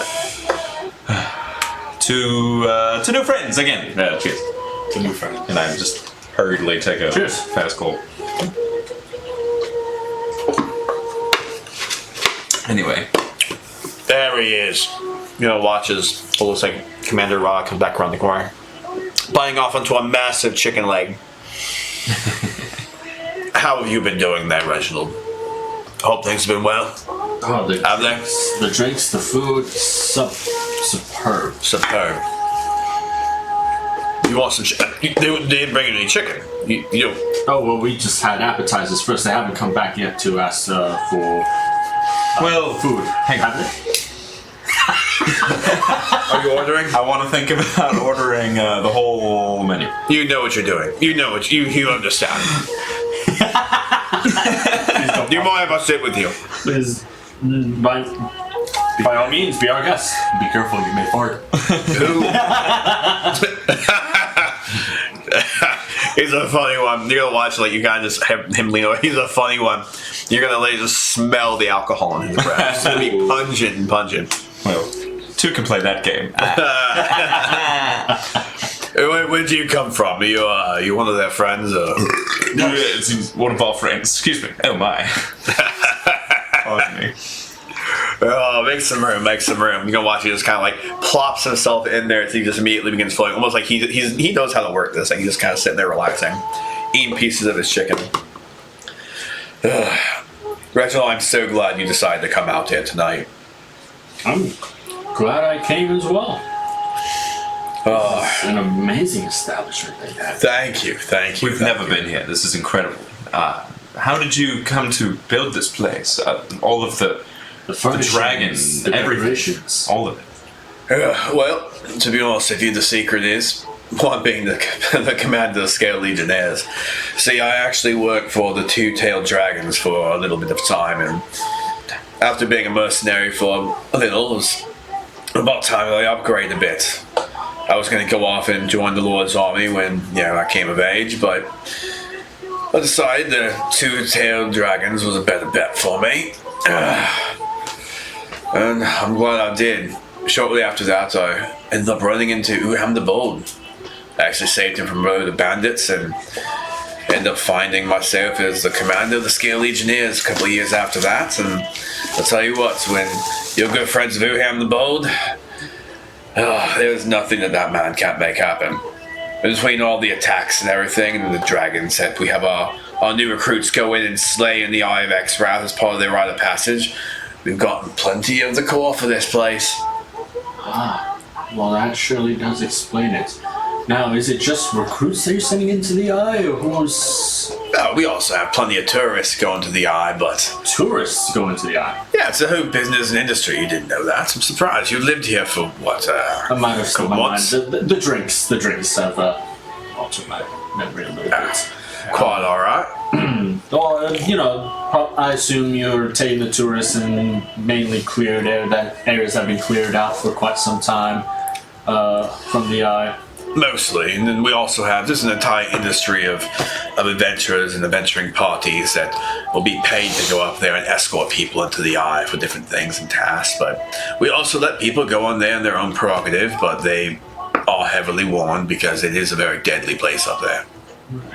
So, if we were to ask passage into the Eye of Exwrath, almost so being accompanied into it? Company. Well, you need protection? No, more so maybe a guide, perhaps. Guide. Indeed. Well, what are you trying to guide to? Well, we've heard rumor, plenty of magical treasure up above. We've, one of our companions, you remember our more colorful friend, His name is Cassian. Cassian. Yes, correct. Yes. He has much reason to go to the Eye for that exact purpose. But he's not here to speak on it, of course. However, we would still, of course, like to arrange travel up there. We just haven't done so yet. We just want to get this fight out of the way, celebrate the evening with new friends and good drink. Great, phenomenal food, by the way. Amazing. And great entertainment. All alike. Well, then you're gonna watch as what looks like a woman kind of comes by. Gentlemen, you can go cook Commander Raw. Oh yes, sorry. Yeah. Don't let me interrupt you. Go ahead. Yes, very well. Here you go. This right here is our lemon roasted chicken. This right here is our pepper coated chicken. This right here is our honey glazed ham, and you're going to find it also has. You're gonna watch it. The chicken starts kind of moving and everything. I'm doing again the lemon roasted chicken. You're gonna watch it just kind of begin shaking. It looks like a leg begins kind of like falling off. Trying to take a leg off. It's like struggling the entire place going. Everyone's gonna be like in silence watching you do this. I want you to actually roll Arcana for me. No. Oh no. So you're gonna be struggling. The entire chicken is gonna fall off the plate, but eventually you're gonna get it off, and the chicken's just kind of sitting there on the table. You're eventually gonna get the leg up towards your mouth. Yes. An hour and 20 minutes. Perfectly seasoned. Yeah, and as you end up biting into that, it is going to be perfectly sweet. It's going to have a really, really nice, crispy crust going all the way around. Like the skin's just been perfectly charred, and the seasoning is just going all the way in through. You're also going to end up having what is a ham that's going to be honey glazed going all the way across. You're going to end up seeing what looks like little bits of pineapple kind of scattered across the entirety of the ham. It looks like it's already been pre-cut for you, so you can just kind of rip pieces off as you'd like. And then the last one that we have right here, watch as she pulls out what is another platter and sets it on there. So this right here is our triple geese dish. Now, each of these geese is stuffed with a different special sauce or custard that we have. So this one will be our sweet variety. This one will be our spice variety. And this one right here is our mystery sauce that we do not tell to anyone. But you could go ahead and just peel off any pieces that you like and then break it open, dip it on the inside, and see what you like. Break one open and immediately go for that mystery sauce. So that mystery sauce, as you end up dipping it inside, you're going to hit a little bit of a tang, a little bit of a vinaigrette, and then it's going to immediately turn to almost like a honey, like mustard almost. I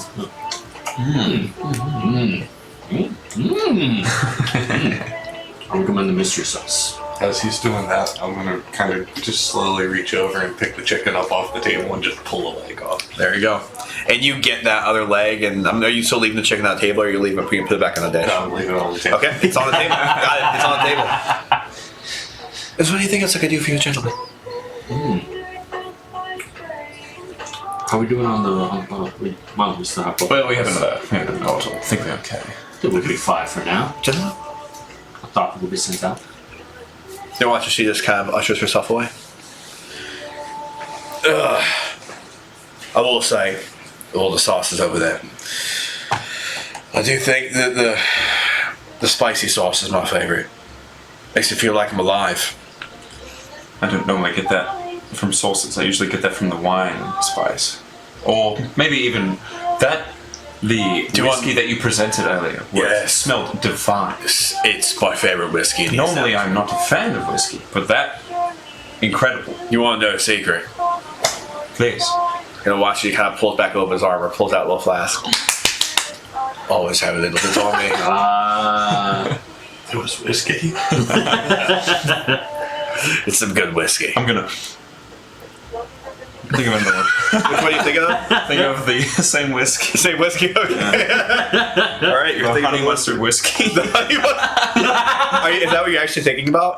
No, just the whatever, because that was honey whiskey, was what you talked about. Yeah. Yeah, I'll just think of that. Okay. Yeah. Not honey mustard whiskey. That's Not not honey what you're Honey mustard whiskey! If you can try to do that, you can see what happens. But yeah. Okay, so I'll honey do a little bit whiskey. of both. Honey whiskey. Okay.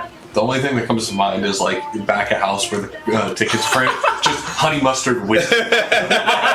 And they're like, the fuck does this mean? It's like, can you go ask for clarity, please? Please? Fucking rich people, bro. But you're so you are making that request. No, so what makes the hot sauces for that geese dish, the triple geese, so delectable? What we actually do. Oh no, I can't tell you the secret. You have to try it for yourself. Okay. And I have a mouthful of chicken, and I just kind of reach over and steal a piece. Yeah. I'm gonna dip some as well. Yep. Try it at the same time. So as you end up doing that, you're gonna end up getting a bite of this, and you're gonna immediately feel like a tingle going across your tongue. Mm-hmm. But after that, you're gonna feel as if almost your entire mouth is being engulfed in flames. And then as that happens, you almost feel like the heat, and you see like smoke actually begin to kind of come out of a little bit of your sides of your mouth, a little bit out of your nose. As you end up just kind of like breathing out, and you see where there's a little bit of smoke begin to come. And as you do that, you immediately kind of feel this very, very like mild heat hit the entirety of your mouth. It just kind of ignites for a second. And you feel like this like sharp heat, and then immediately turns into something that's more sweet. As it's an experience for you. More.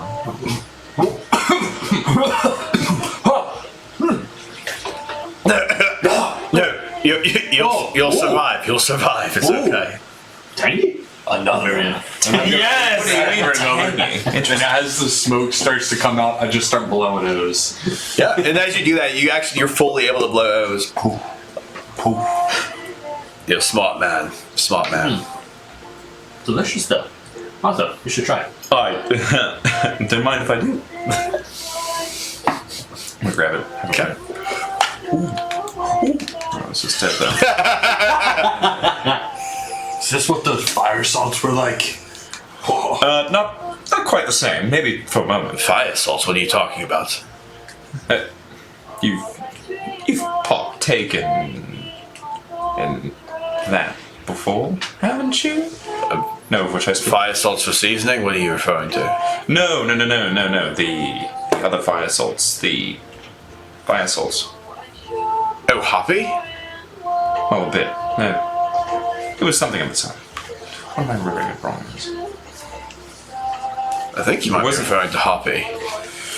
It was quite the experience, either way. I did it in my younger years. Hyperactive. Yeah, a bit. And quite exhausting after quite the crash. Could have been hoppy. Okay. But I've dabbled. I've known it as fire salts my life, and I believe the person who gave it to me said the same. So Yeah, there's a lot of names for these things nowadays. The young folks, they just keep changing names and creating new combinations of things, and it's what they find to be the most fun. I'm more of a classic man myself, but tend not to partake anymore. Safer that way. Commander of the Scaled Legionaries, can't let anyone see me doing something ridiculous. it's fair. You have quite the image to maintain. Absolutely. Well, I don't want to take up too much of your time, but you did ask for an audience with me, so I wanted to make sure I made an appearance. Anything else that I could do for you fine gentlemen before I leave you off to your business? Yes, More or less. actually. Well, we do have.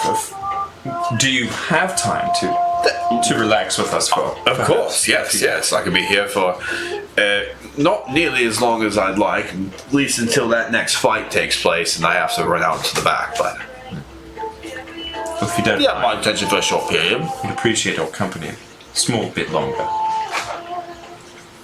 Sir, your whiskey and your mustard. Good. Thank you. Thank you so much. This is perfect. I want to dip some of my chicken in the mustard in. Well, Rob, what can you... I feel like tensions have been rising a little bit. What can you tell about what's been going on in the outskirts of the Empire and Freelance? The outskirts of the Empire and the Freelands. What specifically do you want to know? Well...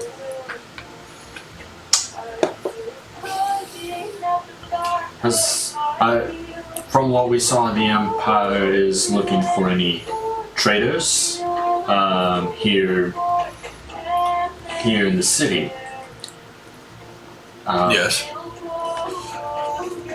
More so, I think what I'm trying to say. Do you know any knowledge of the Lord and his Lord's Keep? It seems Roll. like a lot of them have gone missing. Roll persuasion. Let's That's a natty 20. Damn. First one, baby. First one of the night. First one. Original the Undying.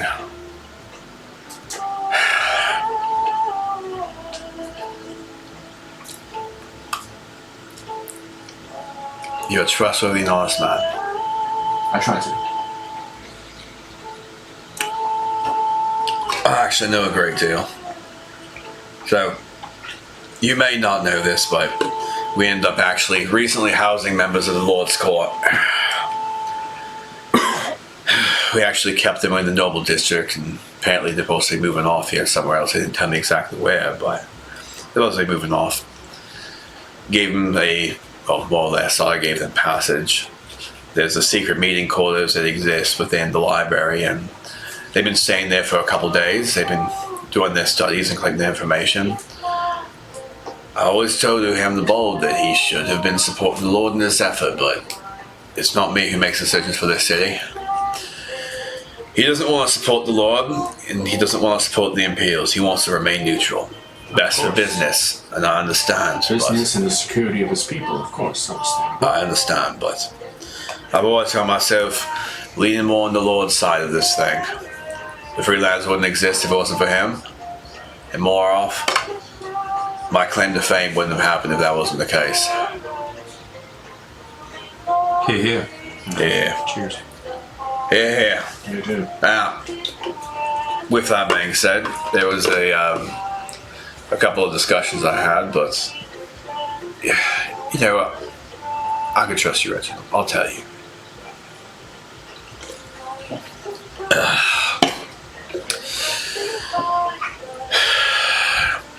The whole reason that it was believed the Imperials were to invade Pike was to actually circle the Lord and his court and eliminate them or capture them. One of the two. For what reason? Well, they apparently believe that the Lord is doing some kind of dark magic or rituals, or is working with evil gods or goddesses or some other ridiculous nature. And because he's doing this, they think it's justified to go out and murder him and steal him. The Empire is always making all these lies and blasphemy about the Lord anyways. What? Raw, you're being honest with me. I want to be honest with you. I go and reach into the bag that we have, and I pull out a list of many pages of documents. It wasn't me, but the company before I joined this one managed to acquire these documents from the Lord's Keep itself in one of the studies. How they get information from the Lord in his studies? Well, the party was invited to the Lord's courts. They were hired by him to eliminate some things down in the sewers in the Hulk city of Pike. The sewers led to the Lord's Keep.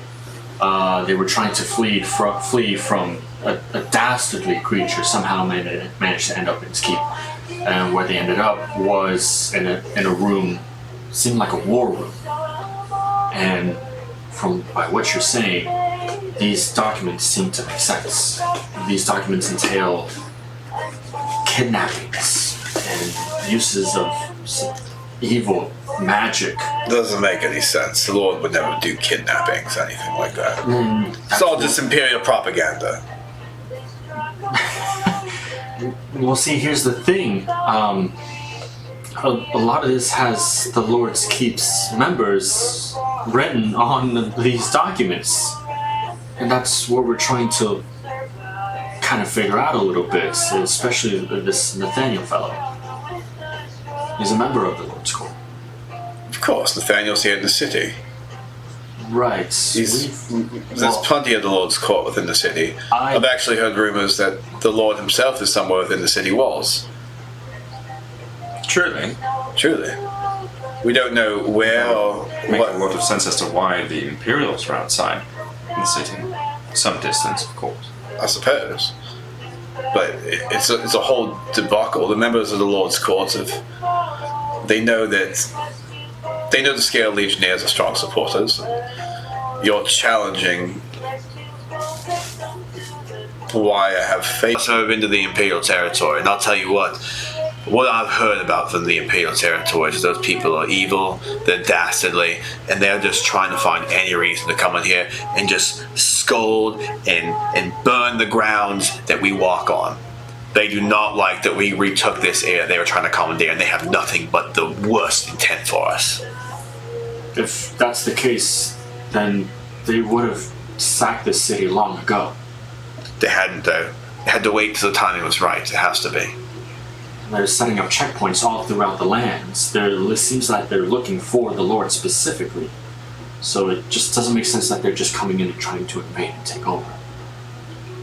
They are looking for Doesn't something. seem good in their case to reduce Pike to rubble and slaughter all of those innocents who are in the way, perhaps. That's the way they always think of it. It's always, as long as what they do, as long as their holy crusade is just, then it's fine. Whatever means is fine for them. I'm not picking sides. This isn't what this is. So you don't side with the Lord. I'm saying I'm not siding with the Imperials. I'm I just thought we trying had to a lot get in my. common here, Reginald. I'm trying to wrap my head around this. Trying to get to the bottom of all of this. There's a means that we can try to stop all this bloodshed. By all means, I want to help. We are speaking later this evening with Nathaniel. We've arranged a meeting with. How? No offense. How by the gods did you manage to do that? When we, How do you manage to arrange a meeting with a member of the Lord's Court? Nobody's supposed to know he's even in the city. Let's say Any of the Lord's Courts in the city. What have you been doing? there was a bug on the wall. I happen to know. well, I don't mean to be. We don't want to be shady about these things. We traveled here from Pike. Myself and Beldar, correct? Yes. Okay, Beldar and I, we traveled. Beldar. Look.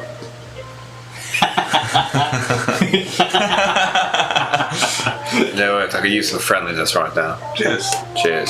Beldar and I and a large group of us, we escaped from Pike during the siege, and soon thereafter, of course, is when the city was sacked, and of course everybody was looking for members of the Lord's Court.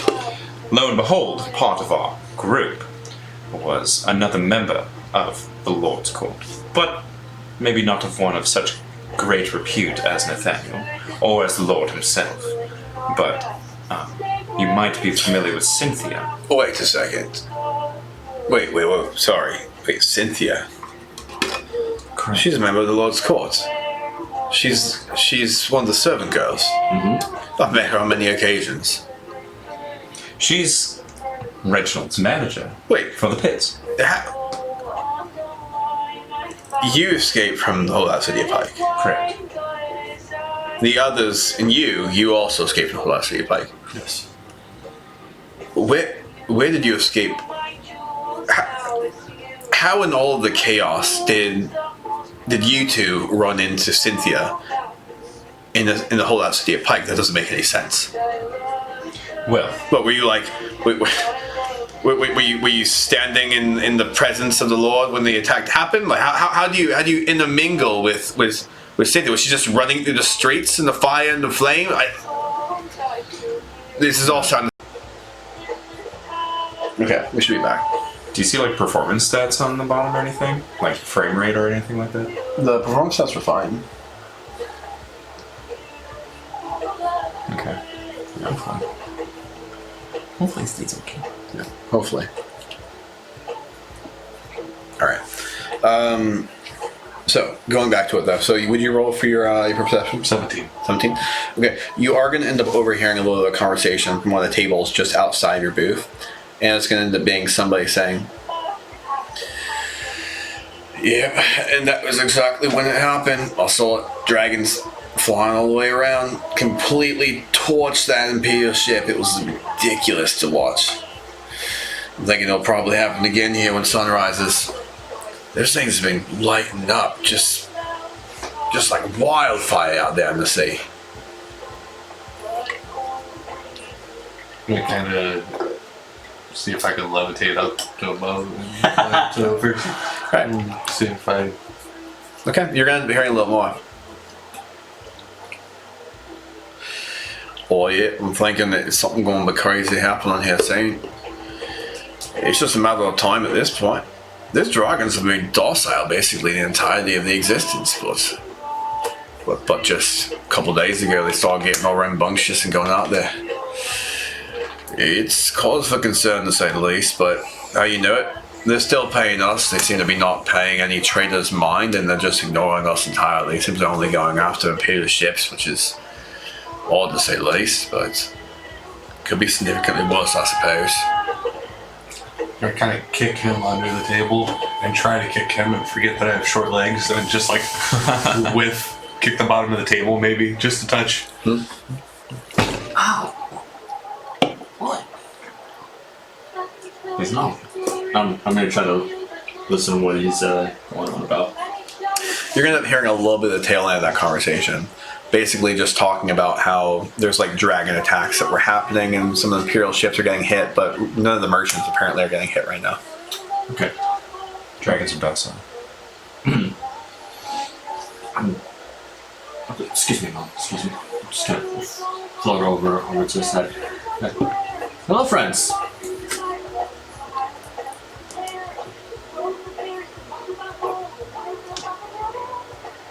Why? Why I'm coming up to your table, you may ask. Well, you've piqued my interest a little bit. May I sit next to you? I'm gonna sit down next to you anyways. Where are my manners? Here, I'm gonna pull out from my bag the whiskey porridge drink. Whiskey?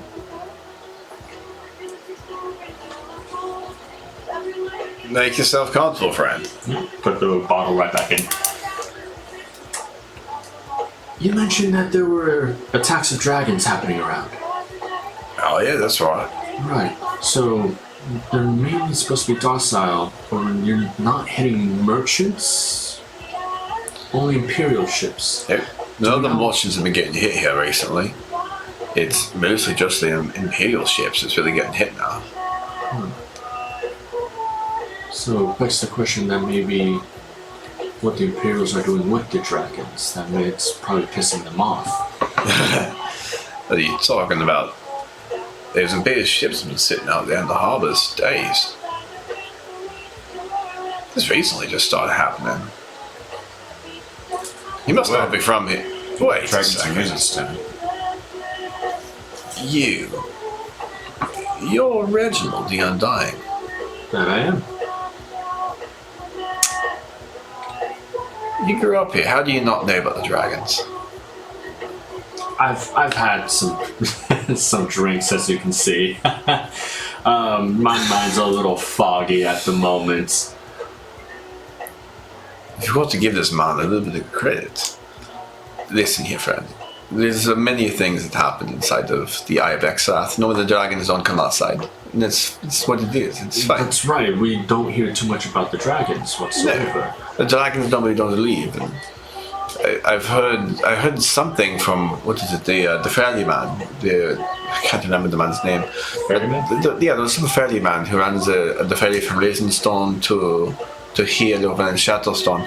That man mentioned something when I was there collecting supplies about some dragon attacks that were supposedly happening south of Ravenstone, perhaps.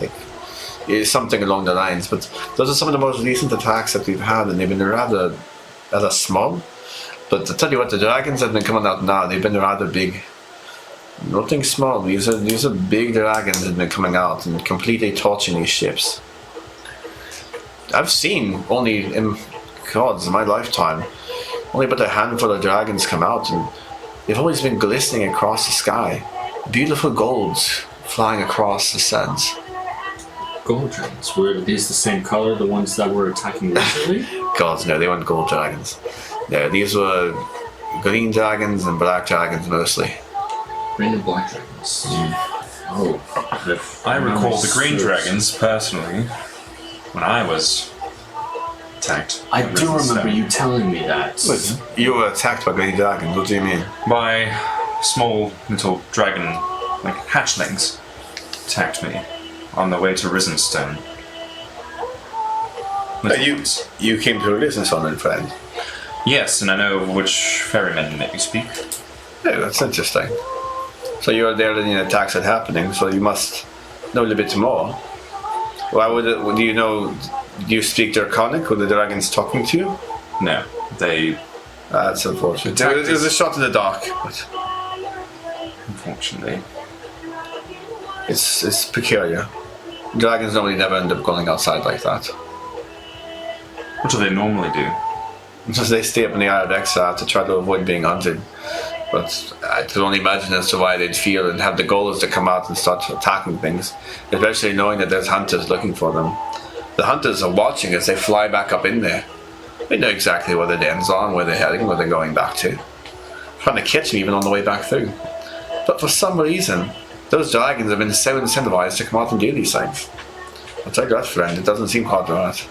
Well, if they're attacking Imperial ships only, they're not attacking merchant They're not attacking our ships yet. Who's to say that's going to keep on persisting? Many things have happened in my life, and I try to be prepared for everything. attacking your ships. They haven't been attacking mine yet, but they could. They think they have a vendetta against the Imperials or something. Or maybe the Lord perhaps arranged something with them. You think the Lord has connections with dragons? I would Come on now, friend. Come on now.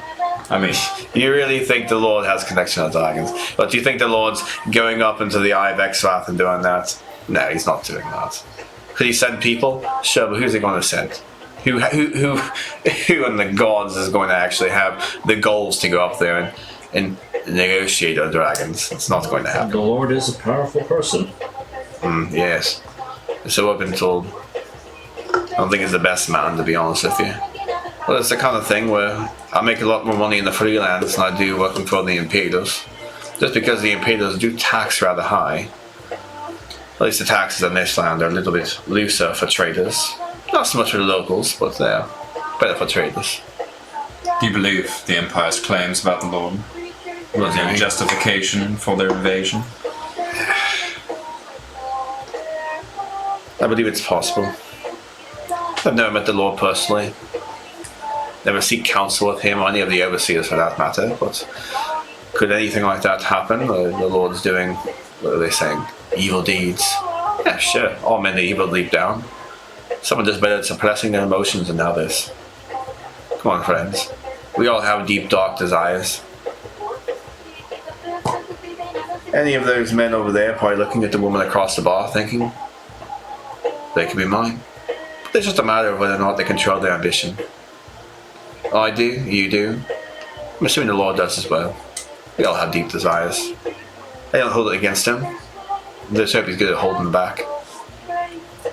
Well, if you believe partially the claims that what the Empire says about the Lord and his dark rituals and evil magic, then perhaps he is capable of making partnership with dragons. Sure. Seems all a bit far-fetched, but if you believe one, then the other seems reasonable. Roll persuasion. Fuck me. That's insane, bro. I'm just cursed. 7. Less than likely there, friend. Less than likely. Suit yourself. If you're going to stay much longer, I wouldn't mind a little bit more of that whiskey. It's quite tasty. No one. You've entertained me. Yeah, have a little bit more. Thank you.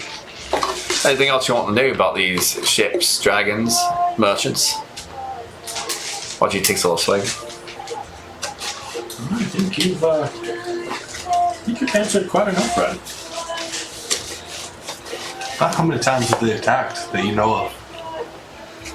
From what I've seen of my crew, in the past 2-3 days' time, been maybe 2 attacks, 3 attacks. But I've seen, but I've heard some from other ships. Could have repeated the counts, but and there's some of the men that have actually apparently slaying a dragon. That's what they were saying. They saw the ship was still floating, and they saw what was scales floating on the water. So perhaps he got away, or perhaps the dragon sunk to the bottom with a crack in his eye. I don't know. Who's to say?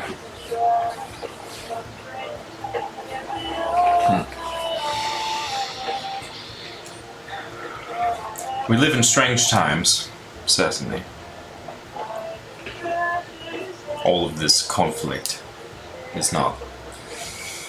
May seem opportune for some, but quite perilous for others. For the majority. Well, it's absolutely right there, friend. Well, What exactly do you trade? Basically, everything I'm trading nowadays is just booze and spices. I find myself going over to the Imperials because the Imperial territory ends up having some very, very, very nice rums that they make. Especially when you head down to the south coast. It's a city called Flea Dock. It's a great village, fishing village. I spent some time there. We really spent time there. Just a little bit. How long? When were you there? I was there for a little bit of time as I passed out of the Cliffs of Doom. I spent a You're from little the Cliffs of Doom. Oh, yes. Well, I guess that doesn't make. No, that makes a lot of sense there, friend. You grew up one of the, you're a dwarven, you're one of those mountain dwellers. That was very fun. Very good. Not a ton of time. I went through Flea Dock. I went through Goldie. Somehow ended up in Pike. You ever go through the Evergreen Forest? I don't believe so. It's a very magical place. Oh, yes. Gone there once in my life, but the vast majority of what they have over there is very. It's supposed to be very closely connected to the Feywild. Very closely connected. And I'll say one thing, I'm glad I never spent much time out there because we lost one of our men in that area. But some of the fruits you find out there, delicious. Delicacy. If you don't mind me asking, how'd you lose your men? They're heading over to. I gotta pull up the map really quick. 1 second.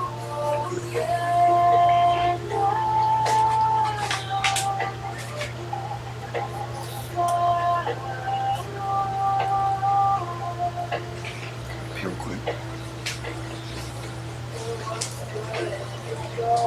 Okay, well, it's making me sign back in. So, they're heading back over to. It's a tree chop village over in the center of Evergreen Forest, but the actual forest, the actual city itself it's a very intricate place. Ends up having, well, apparently, I've done myself, but the entirety of the city is built up in trees. They have canopies built up in there, and bridges going across, and all kinds of interesting systems to move around. They apparently get a lot of timber, but the village was so unique that my merchant friend ended up going out there to visit it on leave with a couple others. If you don't come back when it gets dark, that's when the magic's at its wildest. He didn't make it back. They did. They don't know what happened. Perhaps he died, friend, or perhaps he went directly to the Feywild and never be seen again. Maybe he's a plaything with ArchFae, who's to say? But what was his name? Do you recall? God, this was 20 years ago. No. Garmally.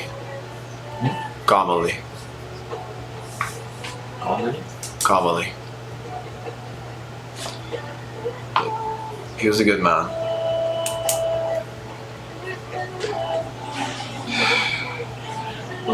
When he ended up passing, I ended up having to come back over here and explain to his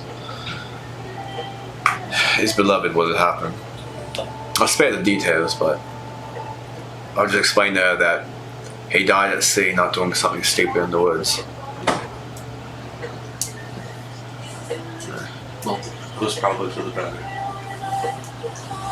Yes, Not only do us men, we have to subdue our ambitions and hold things back. We also have to bear the burden of reality. Shelter from the woman in our lives. Fortunately, it's a burden we always have to bear. You should know that, though, Reginald. The undying. Now I do. Well, I appreciate the whiskey, by the way. of course, there's not much I can do about your fallen comrade, but to offer a toast. Golly. Oh. Well, you've been kind in sharing your table with us. We shouldn't be any longer in your time. Well, of course, I know you're probably going to be mingling around with other people. Thank you very much for the drinks, and yeah, if you ever find yourself on the docks, let me know. Of course. The drinks might be talking a little bit. I didn't really catch your name again. Yes.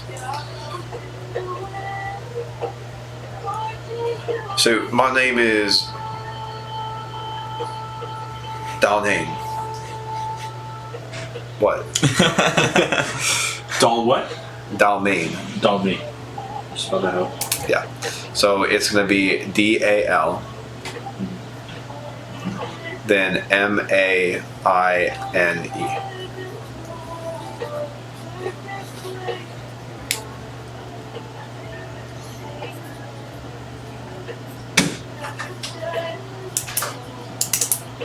If we're ever in that direction, we'll keep an eye out for you. If you're ever by the docks, just ask about me. Of course. I'm only ever gone for maybe 3 days at a time. Keep that in mind. Thank you, Dalme. Not a problem. Gentlemen. Have fun mingling, friends.